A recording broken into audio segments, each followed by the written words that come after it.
అస్మద్గురుభ్యో నమః. నమస్తే. విష్ణు యొక్క అవతారాలలో శంకరుడు ఉన్నారా? ఈ వీడియోలో చూద్దాం.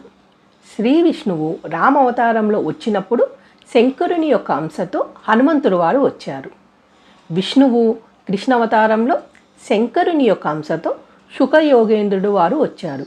ఈ శుక మహర్షి వారు వ్యాస మహర్షి వారి యొక్క కుమారుడు. విష్ణువు మత్స్యావతారంలో శంకరుడు పడవగా వస్తారు.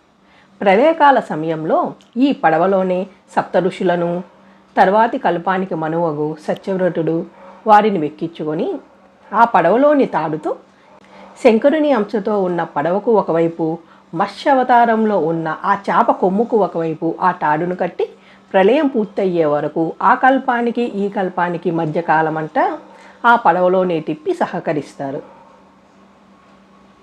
విష్ణువు కూర్మ అవతారంలో తాబేలుగా వస్తే మందర పర్వతాన్ని చిలకటానికి సహాయంగా శంకరుని యొక్క అంశతో తాడుల వాసుకి వారు వస్తారు.